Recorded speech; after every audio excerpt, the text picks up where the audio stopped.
Bismillahirrahmanirrahim. Assalamualaikum warahmatullahi wabarakatuh.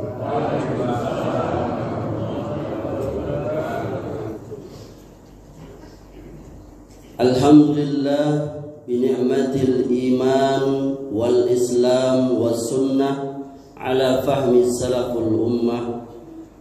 Wassalatu wassalam nabi rahmah wa ala alihi wa sahbihi wa man ittaba'ahum bi ihsanin ila yaumiddin wa ba'du. Ayahanda dan ibunda serta saudara dan saudariku dan anak-anak sekalian, pengurus dan segenap jamaah Masjid Al-Mujahidin yang saya cintai dan yang dimuliakan oleh Allah. Kita bertemu kembali di majlis yang mulia ini, majlis ilmu. Satu majlis yang penuh dengan keberkahan, di mana menuntut ilmu itu adalah sesuatu yang diwajibkan di dalam agama kita. Thalabul ilmi faridatun ala kulli muslim. Menuntut ilmu itu adalah satu kewajiban untuk setiap muslim, yakni laki-laki dan perempuan. Karena seseorang dia tidak bisa mengamalkan agama ini dengan baik melainkan dengan ilmu. Sampai-sampai Al-Imam Al-Bukhari, beliau membuat bab khusus di dalam kitab Sahih Bukharinya, Al-ilmu qabla al-qaul wal amal. Ilmu itu sebelum kita berkata dan beramal. Dan Allah Subhanahu wa taala mencela orang-orang yang mengikuti sesuatu tanpa ilmu. Wala takfu ma laisa laka bihi ilm, kata Allah. Jangan kamu berbicara, jangan kamu berkata, jangan kamu mengikuti sesuatu tanpa ilmu. Inna sam'a wal basar wal fuada kullu ulaika kana anhu mas'ula. Sesungguhnya pendengaran, penglihatan dan hati kita itu kullu, semuanya itu akan diminta tanggung jawab. Oleh karenanya seorang mukmin dia dimuliakan dengan ilmu. Yarfa'ul ladzina amanu minkum walladzina utul ilma darajat. Allah mengangkat orang yang beriman dan berilmu. Jadi seorang muslim itu dia harus berilmu, harus tahu.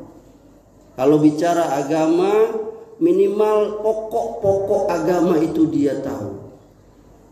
Lalu dia tingkatkan lagi ilmunya tentang apa yang jadi pekerjaan dia. Tercela sekali seseorang yang bekerja dalam satu bidang, dia tidak memiliki ilmu di dalam itu. Sampai-sampai kalau tidak salah Khalifah Umar berkata, jangan memasuki pasar kami ini, kata beliau, seseorang pedagang yang tidak memiliki ilmu tentang dagang.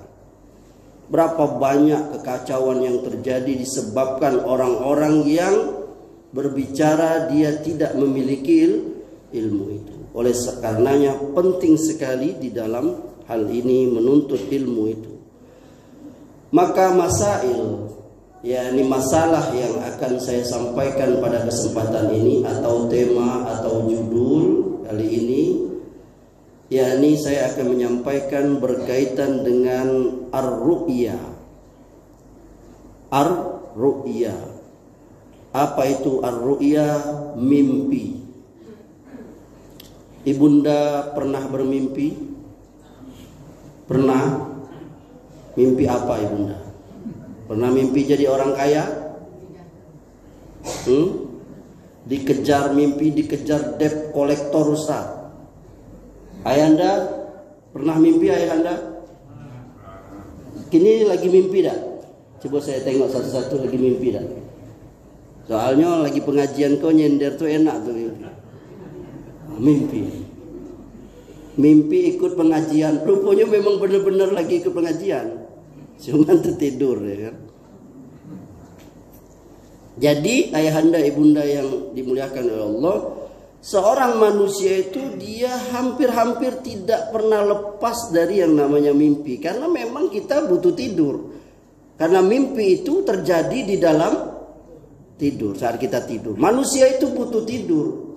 Bohong kalau ada orang nggak tidur lama-lama. Ada orang nggak bisa tidur. Berapa lama dia mampu nggak tidur? 3 hari udah. Yang nggak tidur tuh Allah. Allahu la ilaha illa huwal hayyul qayyum. La ta'khuzu sinatu wala naum. Dia tidak mengantuk dan tidak mudah tidur. As-salatu khairum minan naum. Salat itu lebih baik daripada tidur. Jangan dibalik.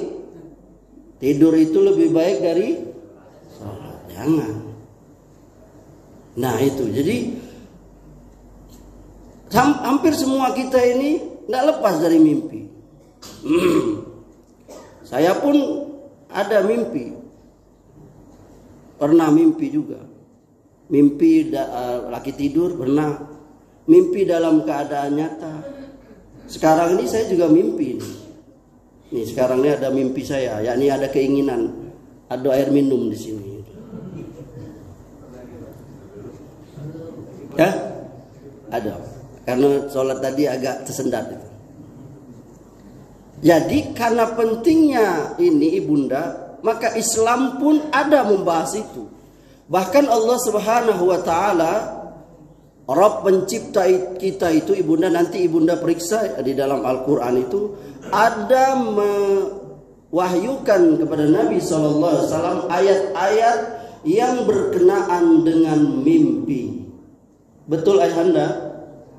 Iya, banyak ayat di dalam Al-Quran yang berbicara, bercerita, berkisah tentang mimpi itu. Misalnya yang pertama ada di surah Al-Fat, surah ke-48, ayatnya 27. Ini termasuk ayat favorit para imam di kota Bengkulu ini. Seperti ayat yang saya baca tadi di surah Al-Hasyr, itu juga favorit para imam di kota Bengkulu ini, termasuk saya juga.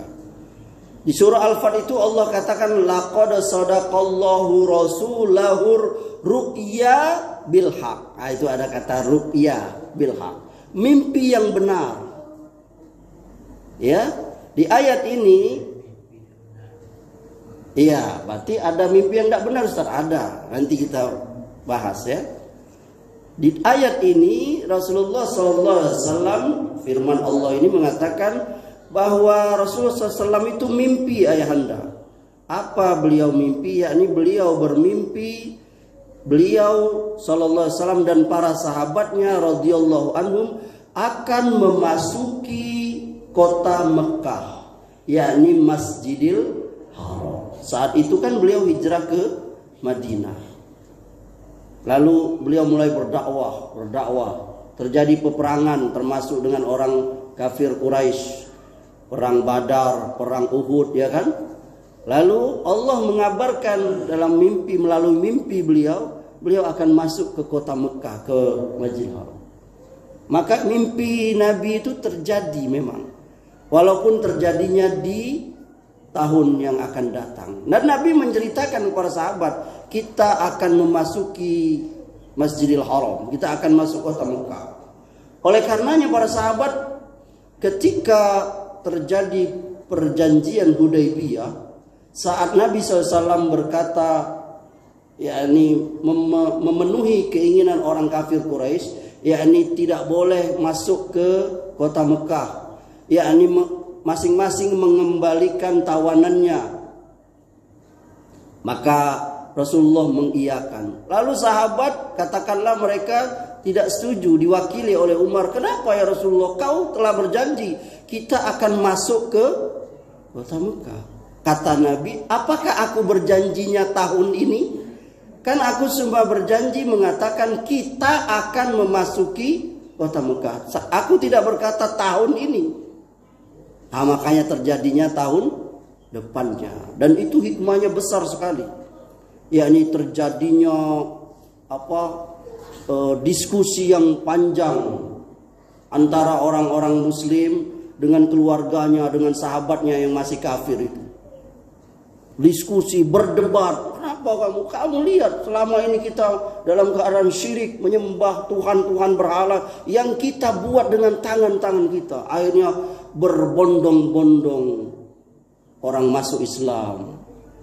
Iza ja'a nasrullahi wal fath, berbondong-bondong orang. Wa ra'aitan nasa yadkhuluna fi dinillahi afwaja, berbondong-bondong orang masuk dalam Islam karena dakwah para sahabat, karena aman, karena terjadi perjanji. Jadi Islam itu bohong, orang-orang kafir itu mengatakan Islam itu hobi perang. Nggak ada, kita suka damai. Kenapa? Kalau perang itu apa yang bisa diperbuat? Jangankan berdakwah, kita mau ibunda mau belanja aja itu susah kalau perang. Maka nikmat yang paling besar itu Nabi mengatakan apabila seorang muslim pada pagi hari itu ada makanan yang dia makan dan badannya sehat dan negerinya aman, dia seolah-olah memiliki dunia beserta isinya. Lihat, Nabi mengatakan ada makanan hari itu. Nabi tidak mengatakan ada makanan untuk 10 tahun, tidak. Kemudian dia sehat. Lalu negeri aman. Kenapa? Nabi mengatakan negeri aman itu nikmat. Coba ibunda, kalau kita perang, ya Allah, susah kita. Para ustadz juga takut kalau keluar ke rumah saya di Simpang 4 Pantai, mau ceramah ke Surabaya sana, ke Nakau, para terminal arah Betungan, bukan? Kalau tidak aman, ada perampokan, begal, takut juga. Masuk Ustaz takut, ya Ustaz manusia juga, takut juga. Masuk Ustaz takut, iya iyalah ya Anda takut juga kami nih Ustaz tuh. Buktinya apa ya? Kami kalau nyebrang jalan tengok kanan kiri, takut juga tombol mobil. Jangan mentang-mentang Ustaz, kami Ustaz, bismillah, jalan tidak nengok kanan kiri lagi, tumbur mobil. Kita kembali ke tadi. Jadi aman, para sahabat berdakwah, masuk Islam orang, berbondong-bondong. Abu Sufyan, masuk Islam semua. Yang kedua, ada di surah Yusuf. Nanti ibunda lihat ya, di ayat 6, ayat 21, ayat 36, ayat 43, 44, 45, 101. Di ayat-ayat itu Allah mengajari Nabi Yusuf tentang takbir mimpi. Tabir mimpi. Nabi Yusuf pernah melihat matahari dan bulan sujud, ya, betul ya, Bunda? Nanti ada ininya kisah. Nabi juga melihat ada onta yang kurus dimakan sama onta yang gemuk. Alhamdulillah. Sabar ayahanda, nanti dapat juga. Terima kasih. Kemudian juga ada waktu Nabi Yusuf masuk penjara. Kan Nabi Yusuf masuk penjara tuh gara-gara Zulaikha itu. Insyaallah fitnah wanitanya. Masuk penjara. Lalu ada 2 pemuda penghuni penjara tuh yang juga bermimpi. Lalu dia minta takwil mimpinya itu karena ternyata benar takwil, kau akan dibunuh, kau akan selamat. Nanti ibunda baca aja kisah Nabi Yusuf. Lalu karena dengar, wah itu Yusuf tuh jago menakwil mimpi, tabir mimpi. Lalu raja ini Malik, raja Mesir saat itu juga mimpi dia. Lalu ditanya pada ahli mimpinya, ahli nujumnya nggak bisa mereka ini. Lalu dikasih kabar itu ada Yusuf Dia itu bisa menakwil mimpi itu. Panggil. Lalu Nabi Yusuf katakan, ternyata mimpi Tuhan itu adalah nanti negeri kita ini akan mengalami musim apa? Musim hebat. Selama berapa tahun? 7 tahun. Yakni panen berlimpah ruah. Air banyak. Nah, nanti sesudah itu akan terjadi apa? Kemarau. Berapa lama? 7 tahun juga. Lalu bagaimana ya? Bingung raja, gimana cara ini? Akhirnya Nabi Yusuf lah, karena kau yang menakwil, kau ku angkat jadi apa? Menteri. Wah, kalau sekarang menteri apa lah kira-kira?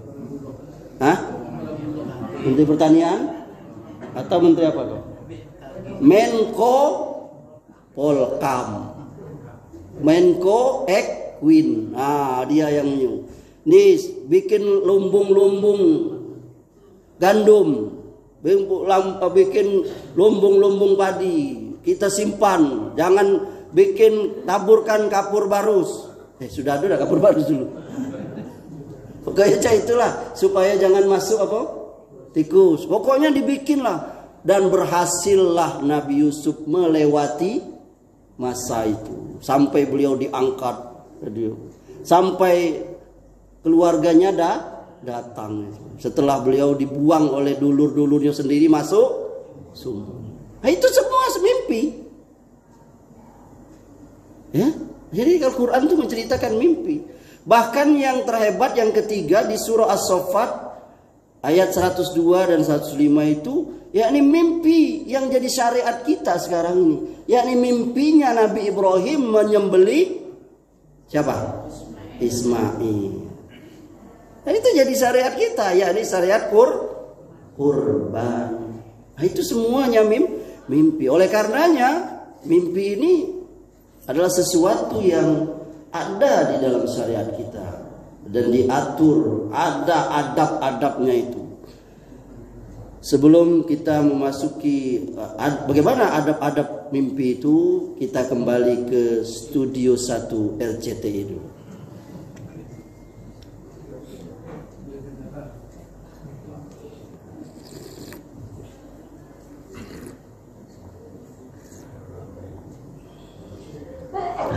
Baik, ayahanda dan ibunda sekalian, kita masuk poin A, adab yang berkaitan dengan mimpi yang baik. Yang pertama, memuji Allah Ta'ala kalau kita bermimpi yang baik. Ini dianjurkan oleh Nabi Sallallahu Alaihi Wasallam. Dan mimpi yang baik itu berasal dari Allah. Iza ra'a ahadukum ru'ya yuhibbuha fa innama hiya minallah. Kalau salah seorang di antara kalian bermimpi sesuatu yang baik, sesuatu yang dia sukoi. Tadi yang di awal tadi Amri bertanya pada Imuna, pernah mimpi jadi orang kaya? Itu mimpi baik atau buruk? Kata Rasulullah SAW, kalau kamu mimpi sesuatu yang baik, misal tadi mimpi jadi orang kaya, itu sesungguhnya berasal dari Allah. Maka hendaklah ia memuji Allah. Satu, memuji Allah. Apa itu? Misalnya apa? Alhamdulillah. Amin ya Rabb. Ya mujibas sailin. Kabulkan tadi mimpi. Ya, lalu menceritakan mimpi tersebut. Jadi nggak apa-apa. Ceritain ibunda mimpi tadi dapat duit 1 miliar misalnya mimpi. Ada orang ngasih duit 1 miliar. Boleh cerita nanti ke suaminya. Kak, tadi adik mimpi dikasih orang duit 1 miliar. Ayah anda juga mimpi, ya kan? Mimpi dapat kue 1 baskom. Itu tidak mimpi, itu kenyataan. Apa itu? Diceritakan, ya. Adapun kalau mimpi, ya. Wa iza ra'a ghayra zalika mimma yaqrahu fa inna ma hiya minasyaitan. Dan kalau kita atau dia mimpi yang selain itu, yakni mimpi yang buruk, jelek, yang itu tidak suka, apalah, mimpi terpijak kotoran, mimpi apa, banyaklah, maka itu berasal dari siapa? Syaitan. Ini hadis dikeluarkan Al-Bukhari dari sahabat Abu Sa'id Al-Khudri. Yang kedua, bergembira, adab mimpi baik itu gembira, senang. Maka layak seorang muslim itu lapang dada, merasa gembira dengan mimpi yang baik itu. Nanti akan kita sebutkan ya hadisnya ya, pada bagian ketiga, adab ya. Kemudian yang ketiga, tidak menceritakan mimpi yang baik kecuali kepada orang yang menyukainya. Jangan ceritakan mimpi yang baik itu kepada orang yang tidak sukai. Orang yang dengki, orang yang tidak suka dengan kita, jangan ceritai malah. Kenapa? Ini kata Nabi. Kata Nabi, mimpi yang baik berasal dari Allah. Mimpi yang buruk berasal dari setan. Barang siapa melihat mimpi buruk, hendaklah ia meludah ke kiri dan meminta perlindungan kepada Allah dari setan. Niscaya dengannya, yakni mimpi buruk itu tidak akan memudorotkannya. Janganlah ia menceritakan mimpi itu kepada siapapun. Jika ia melihat mimpi yang baik, hendaklah dia bergembira, dan janganlah menceritakannya kecuali kepada orang yang menyukai dirinya. Ibunda mimpi yang baik, jangan ibunda ceritakan kepada musuh ibunda. Dia pasti tidak suka. Ibunda ceritakan kepada orang yang mencintai ibunda. Ceritakan kepada anak ibunda. Mama mimpi semalam adik lulus masuk Universitas Madinah. Alhamdulillah. Mama mimpi semalam kau diterima di Pertamina, jadi pegawai Pertamina. Ceritain mana? Ceritakan sama suami, Kak, adik mimpi semalam kakak naik eselon. Eko tampang-tampangnya ambil lihat ini eselon pensiun ya. Beda 1, 2, 3, 4 lagi lah.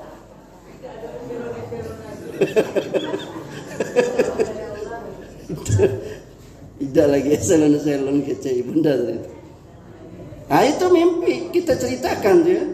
Jangan kita ceritakan pada orang yang nggak suka. Jangan. Ceritakanlah kepada orang yang menyukai itu. Kenapa? Karena orang yang kita cerita itu tentu dia akan mengharap kebaikan mimpi itu. Dan dia tidak akan hasad. Dia tidak akan dengki. Kalau kita ceritakan dengan orang yang busuk hati dengan kita, musuh kita pasti dia dengki. Allah, tidak akan mungkin. Pasti dia kayak gitu. Iya kan? Jangan itu. Kemudian yang keempat, menafsirkan mimpi baik itu dengan sebaik-baik penafsiran. Kata Nabi SAW, "Iza ra'a ahadukumur ru'yal hasanah." Kalau kamu mimpi yang baik, fal yufassirha, maka hendaklah dia menafsirkannya dan menceritakannya. Sedang kalau dia melihat mimpi yang buruk, jangan ditafsirkan dan jangan ceritakan. Sudah tutup. Tidak usah ditafsir begini, jangan. Nanti ada penjelasannya. Ini gawat ini. Saya dengar ayahanda nih ngomong. Zaman ayahanda muda terus mimpi itu sering jadi bahan untuk beli nomor. Iya kan? Zaman Porkas, zaman SDSB. Zaman lalu. Tahun berapa tuh ya Allah? Iya, itu kan.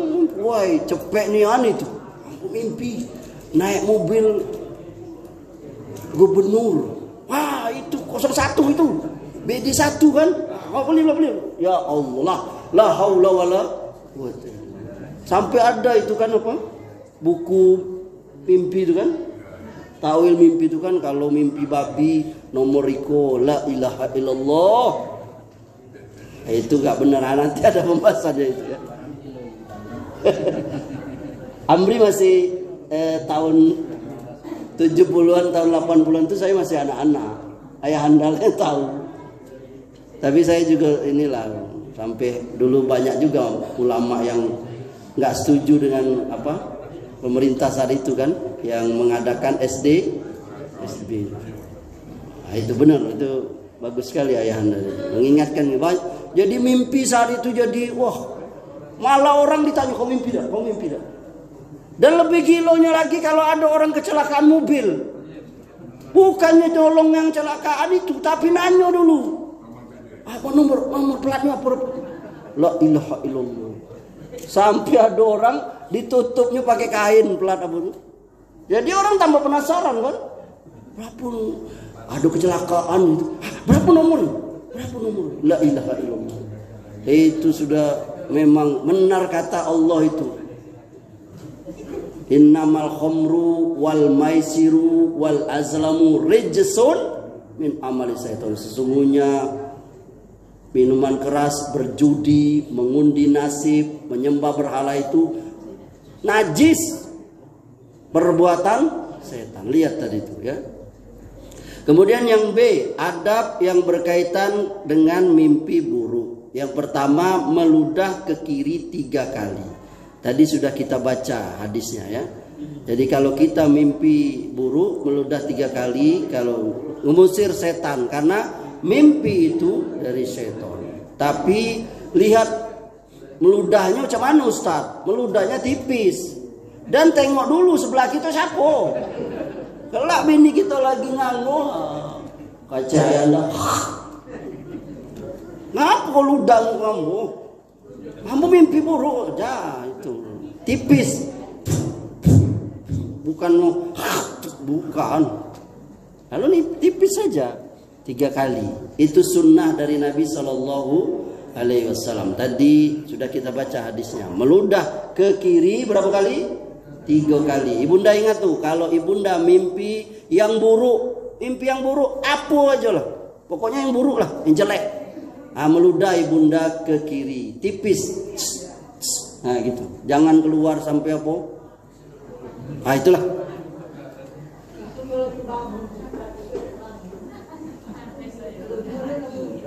Nah ingat tuh, ini sunnah.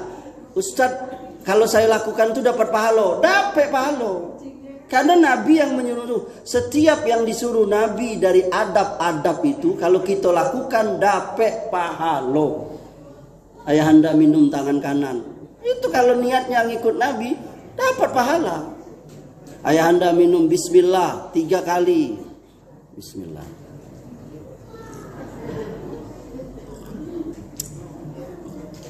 Dapat pahala. Tapi kalau minumnya tidak dapat pahala. Kemudian yang kedua, berlindung kepada Allah dari setan yang terkutuk. Ya, kalau kita mimpi yang buruk. Tadi sudah sebut ya, mimpi yang buruk itu dari setan. Yang kedua, berlindung kepada Allah dari setan yang terkutuk. Dari setan ya. Apa bacaannya? Bacaan berlindung itu yang sebaik-baiknya itu ta'awuz. A'udzu billahi minasyaitonir rajim.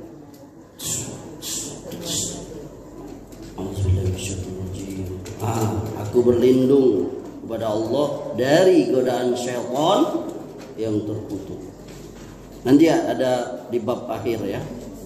Kemudian apa? Yang ketiga, ibunda, ayahanda mengubah posisi tidur dari posisi saat kita mimpi, dari posisi awal itu. Jadi ini sunnah, adab yang diajar oleh Nabi.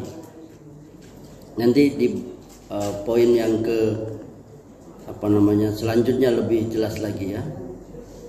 Karena Sebabnya itu ketika setan mendatangi kita, lalu dia menghembuskan mimpi itu, sementara kita sedang pada posisi tadi, misalnya miring ke kanan tadi, maka dari itu sebaiknya kita mengubah ke posisi yang lain.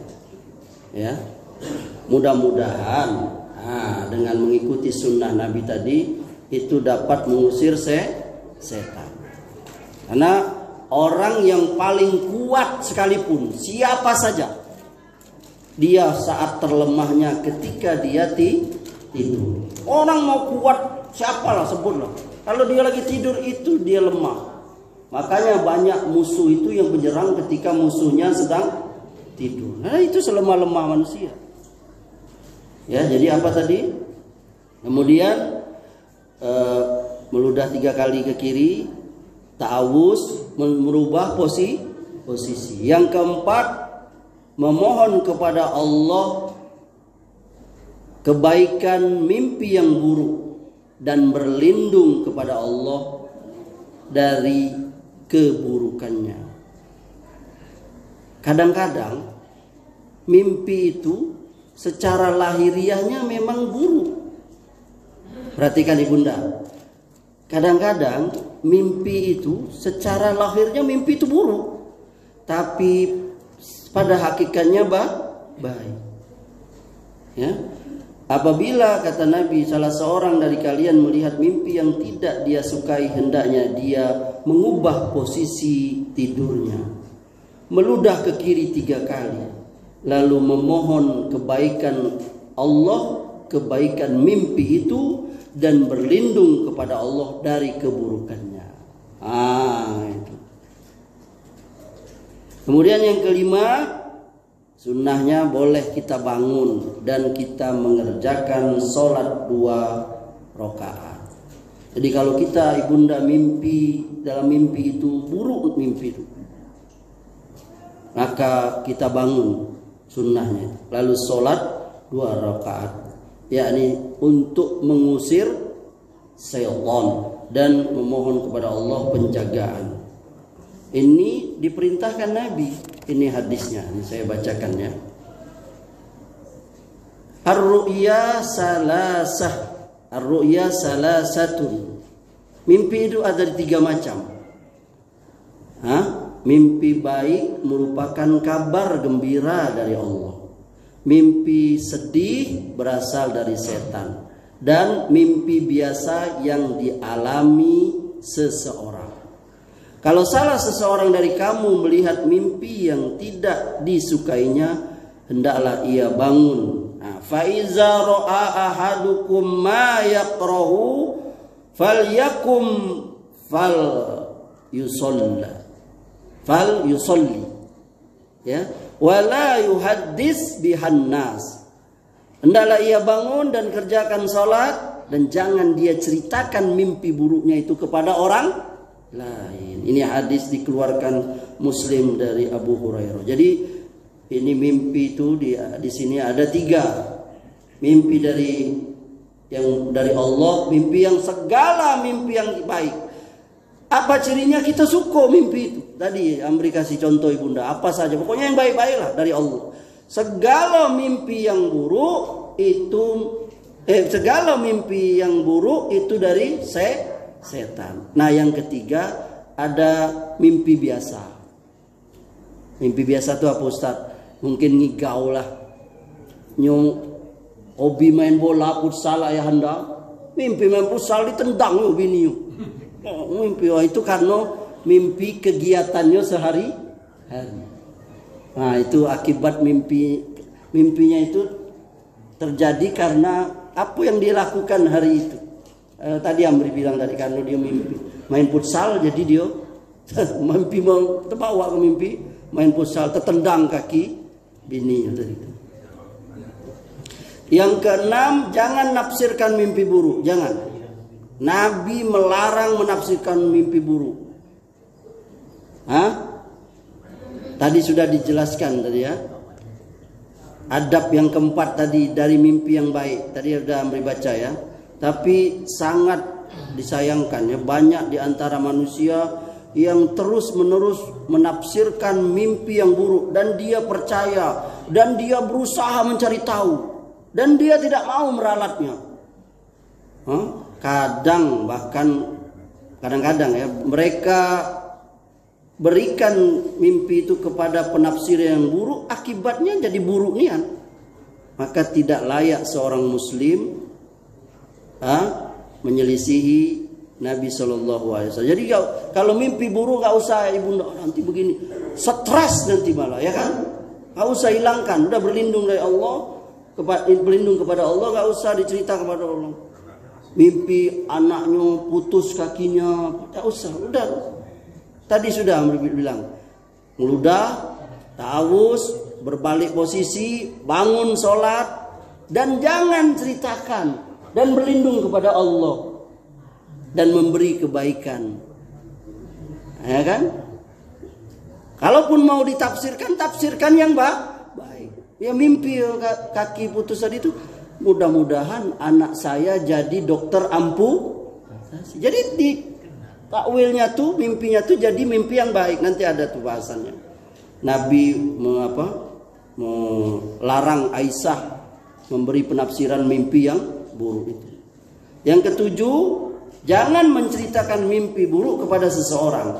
Jadi seseorang tidak menceritakan mimpi yang buruk itu kepada orang, agar mereka tidak buru-buru nafsirkan mimpi itu. Nafsiran yang buruk, apalagi yang benci. Ibunda mimpi buruk, lalu ibunda ceritakan di jamaah, jamaah arisan RT. Wah, apa kau jadi? Kau bakal jadi rame. Nauzubillah summa nauzubillah. Apalagi yang benci, yang musuh ibunda, nggak boleh, itu adab. Jadi kata Nabi SAW, kalau ia melihat selain dari mimpi yang dia sukai, yakni mimpi yang buruk, itu berasal dari setan, hendaklah dia berlindung kepada Allah dari keburukannya. Jangan ceritakan kepada seorang pun. Insya Allah, kata Nabi, perhatikan ini, fa innaha lan tadurroh. Insya Allah mimpi itu tidak akan memberikan kemudorotan kepada dia. Ya.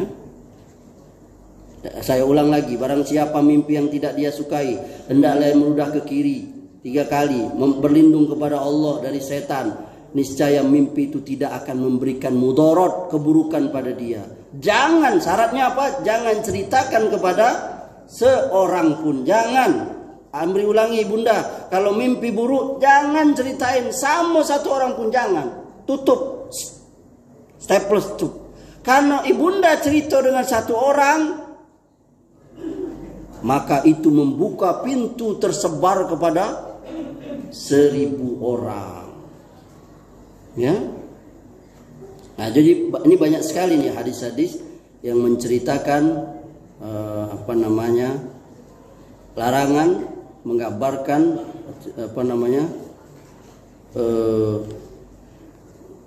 takwil mimpi yang buruk itu. Kemudian yang bagian C, adab-adab yang lain yang berkaitan tadi, adab mimpi yang baik, adab mimpi yang buruk. Poin C ini adab-adab yang lain yang berkaitan dengan mimpi, tapi mimpi secara umum. Secara umum, yakni pertama, tidak menceritakan mimpi kecuali kepada seorang alim, seorang ulama, atau seorang yang penasehatnya. Jangan ceritakan mimpi kecuali kepada ulama. Karena apa? Karena ulama yang benar-benar ulama, ya, dia mengetahui takwil mimpi, dan dia bisa memberikan nasihat kepada orang yang bermimpi itu. Dan dia kalau menafsirkan mimpi itu, dia akan menafsirkannya dengan baik. Itu kalau saya baca di kitab-kitab para ulama itu syaratnya berat. Dia harus alim, dia mengetahui bahasa Arab, dia mengetahui makna-makna tawil mimpi dari hadis-hadis Nabi, dari Quran tadi, tafsirnya apa. Nggak sembarangan orang. Apalagi ibunda ceritakan ke dukun. Mimpi ibunda, ibunda pergi ke Mbah Brojo, Eyang Sapu Jagat, Nyai Dasima, sudah itu tambah kacau. Bertumpuklah itu keburukan dengan keburukan. Sampai Nabi mengatakan la taqussar ru'ya illa ala alimin au nasihin. Janganlah menceritakan mimpi kecuali kepada seorang alim, seorang ulama, atau seseorang yang bisa memberikan nasihat. Ini hadis riwayat Ad-Darimi. Yang kedua, mimpi secara umum ya. Jangan buru-buru menafsirkan mimpi itu. Jadi kalau kita mimpi jangan langsung ambil, wah pasti ini, wah ini. Itu buru-buru namanya. Sampai dia benar-benar mengetahuinya itu dan dia menafsirkan sebaik-baik itu terjadi. Ya. Nabi SAW mengatakan kenapa? Karena sebabnya mimpi itu akan terjadi seperti yang ditakwilkan. Amri ulangi nih bunda. Berbahayanya kita sembarangan menafsirkan mimpi. Apalagi yang dimaksud mimpi yang buruk dengan sesuatu takwil atau makna yang buruk. Maka itu akan terjadi seperti. Kecuali Allah menghendaki yang lain. Apa kata Nabi? Mimpi itu berada di kaki burung. Jadi mimpi itu berada di kaki burung. Kenapa disebut kaki burung? Kan susah kita ngambilnya, terbang, ya kan? Selama tidak ditakwil. Nah, kalau ditakwil berarti nggak di kaki burung lagi dia. Maka jika ditakwilkan, niscaya mimpi itu jatuh. Jatuh dari kaki burung tadi, yakni maksudnya terjadilah. Maka beliau berkata, jangan menceritakan mimpi kecuali kepada orang yang mencintainya dan orang yang bijaksana. Kemudian yang ketiga, tidak berdusta dalam menceritakan mimpi. Ini ada orang padahal dia tidak mimpi, lalu dia bilang dia mimpi. Ini bohong, nggak boleh itu. Ini dilarang oleh Nabi ibunda. Man tahallama bi khulmin lam yarahu kullifa an yaqida baina sya'irantaini walan yaf'ala. Barang siapa menceritakan mimpi yang tidak dia lihat, yakni dia tidak mimpi, dia akan dibebani untuk mengikat 2 biji gandum. Biji kecil, siapa yang bisa ngikatnya? Kalau ngikat duren, bisa ya Anda ngikat duren? Biji gandum siapa yang bisa? Dia tidak akan bisa. Ini hadis riwayat Bukhari dari Ibnu Abbas. Hadis yang kedua, sesungguhnya bohong, kedustaan yang paling besar itu adalah seorang laki-laki yang menisbatkan diri kepada selain bapaknya. Amri menisbatkan, aku ini anaknya SBY. Amri bin SBY itu seburuk-buruk bohong. Kalau nggak boleh, hati-hati itu. Maka kalau ada orang-orang yang ngaku Habib, aku keturunan Nabi, padahal dia nggak ini, itu termasuk. Maka hati-hati menisbatkan diri kepada orang lain. Tapi kalau sudah jelas, makanya kan pernah Amri bilang, kita itu paling kayak Sayo itu paling cuman sampai buyut. Amri bin Zainal bin Jayo bin Semin. Nah itu tuh. Cuman 4. Ayah Anda sampai hafal berapa? Sampai buyut. Apa cuma sampai datuk? Ayah Anda sampai berapa? Ayah Anda cuma sampai datuk. Buyut tak tahu lagi Anda. Jadi bahaya itu. Ustadz, kalau saya menyandarkan saya keturunan bin Adam, jelas lah gitu, semua bin Adam. Yang terakhir, ya, selain bapaknya. Yang kedua, menceritakan mimpi yang tidak pernah dilihatnya. Ini termasuk bohong yang besar. Yang ketiga, mengatasnamakan atas nama Nabi pada Nabi nggak pernah ngomong. Ini 3 ini. Menisbatkan diri pada orang lain.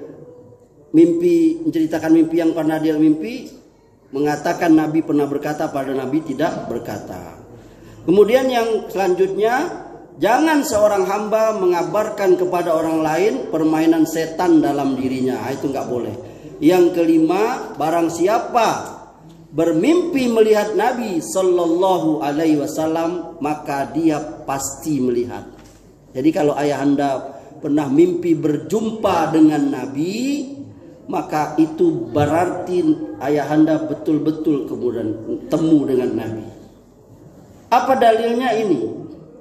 Man ra'ani fin naumi faqad ra'ani, innahu la yanbaghi lisyaitani an yatamassala fi surati.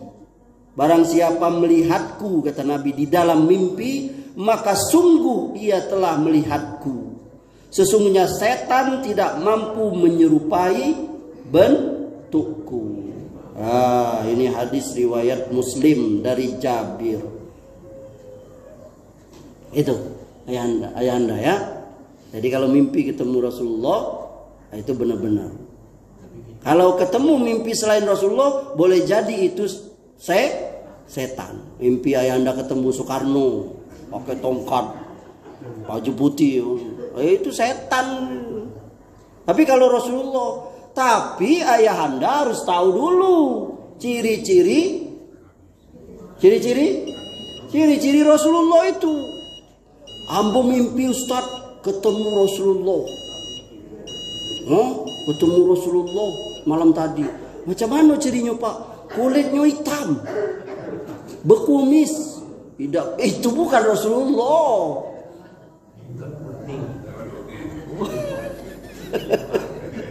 Jenggotnya putih semua, ya bukan. Hah? Iya itu, makanya belajar dulu ya Anda, beli buku Sama'il Muhammadiyah karangan Imam At-Tirmizi. Itu Imam Tirmizi mencantumkan hadis-hadis ciri-ciri Nabi itu. Wajahnya caiko, jenggotnya caiko, rambutnya caiko, matonya caiko, jalannya caiko, makannya, pokoknya rinci. Beli bukunya Ibunda Syama'il Muhammadiyah. Terjemahannya itu pokoknya buku Imam Tirmizi tentang Nabi Shallallahu Alaihi Wasallam bagaimana. Jadi setelah ayahanda mimpi Rasulullah lalu dicocokkan dengan hadis, berarti itu memang ketemu. Karena kata Nabi tadi, setan tidak bisa meniru beliau. Lalu ingat, kalau mimpi Rasulullah, ya, lalu ada nyuruh kau sholat subuh 3 rakaat, boleh tidak diamalkan? Tidak boleh, karena syariat sudah sempurna. Mimpi itu kalau mengenai syariat, dia sesuai dengan syariat. Misalnya mimpi ketemu orang tua, lalu kau baca ini amri, subhanallah wa bihamdihi subhanallahil azim. Boleh, karena memang bacaan itu ada. Jadi dicocokkan mimpi itu dengan syariat. Kalau nggak ada di syariat maka nggak boleh. Karena sebagian manusia telah menjadikan mimpi itu sebagai sumber syariat, maka jadilah agama tambahan dari manusia. Wallahu ta'ala alam. Sudah berbunyi ini kita. Apa ada ingin yang menambahkan atau ada ingin bertanya sesuai dengan tema kita, atau ada yang lain, disilahkan. Kalau enggak kita tutup.